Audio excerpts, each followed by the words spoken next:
I have two goals for today. The first is to test out my new paddleboard.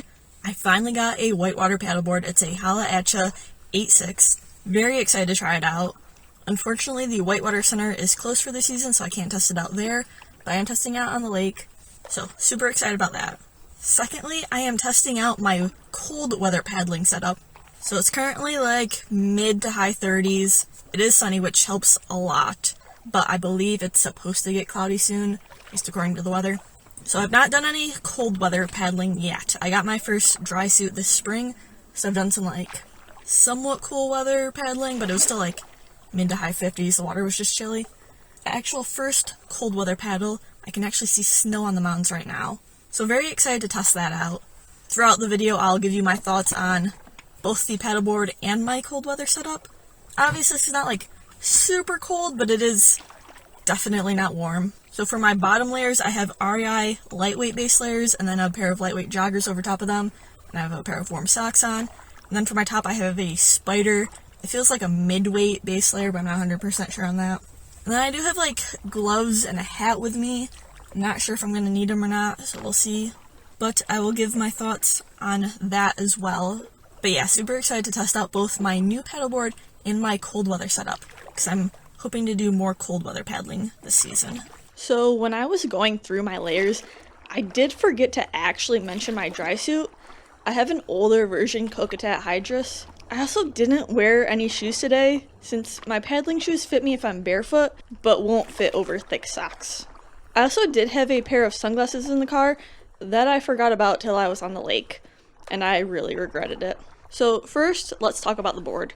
This is a Hala Atcha 8.6, but it's not the newest version. I believe this one is from 2024, but overall still similar design and still intended for the same type of paddling, and that is whitewater paddling.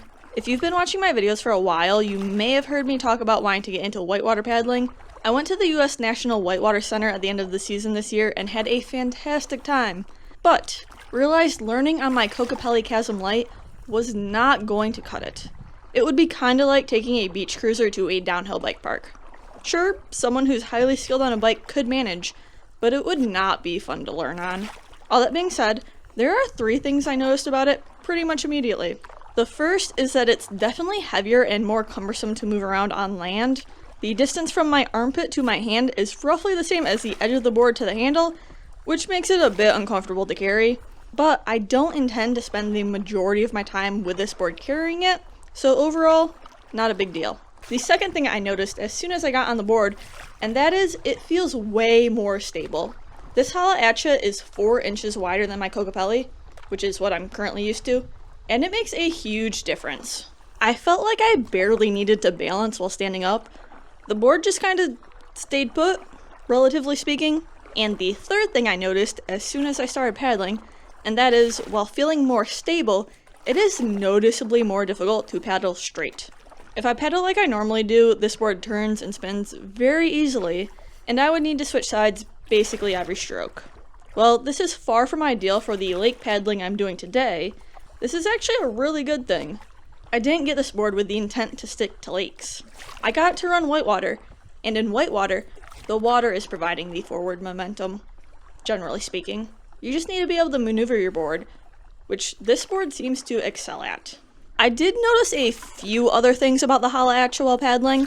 One was that I initially thought the board sat a bit lower than I would have guessed, but I'm pretty sure that's just because the nose and tail of the board are higher than I'm used to. So if the board needs X amount of volume under the surface level to be buoyant, but the ends are elevated, then the middle will sit a bit lower to compensate. The last thing I noticed was the length difference. This board is called the Hala Atcha 8.6 because it's 8 feet 6 inches, compared to my Kokopelli, which is 10 feet. About halfway through my paddle, I started feeling like I was closer to the nose than I should have been, but when I looked back to see how much room I had behind me, there wasn't much room there either. The shorter length helps it be a very playful board, and while it does feel strange compared to what I'm used to, I'm very excited to see what it can do. You can see how the north side of the mountains still have snow, but the south side's all melted. So, what did I end up thinking about the layers I chose for my first cold weather paddling trip? Well, at first I was actually a bit warm, Looking back, I think this may have just been from getting everything set up and carrying my board from the parking lot to the water. But by the time I was done, which was a bit over an hour on the water, I was a bit cold. Not like dangerously cold or anything, but still noticeable. I am very glad I decided to wear my hat. My ears can get cold really easily when my hair is in a braid, so that was definitely a good call.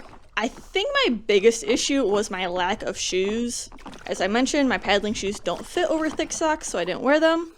The thick socks definitely helped, and the dry suit did its job and kept my feet dry. However, the water that was between my board and my feet still witched some warmth away, and my feet ended up being the coldest part of me.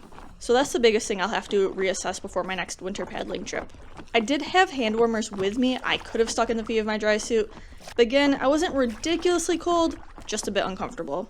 And by the time I noticed my feet were cold, I was already on my way back to my car. I thought my hands would end up getting cold. They usually get cold pretty easily, but they actually stayed fairly comfortable. The only time they got cold was when I got down on my board to mess with my camera and they got wet, but once they had dried, they were comfortable again. As far as my 2 light bottom layers and 1 mid-weight top layer go, I think for relatively short paddles, what I wore today was pretty close to being good, but for longer paddle trips or for days where it's a bit colder, I'll have to add some more. One last thing, I've paddled on this particular lake a few times before, and I have never seen the water this low. This whole landmass here, I didn't even realize existed, but I guess I have an explanation for the fire pit I paddled over this past summer. Thank you so much for watching. If you'd like to support the channel further, be sure to check out my merch and membership options on Fourth Wall, and don't forget to be always adventuring.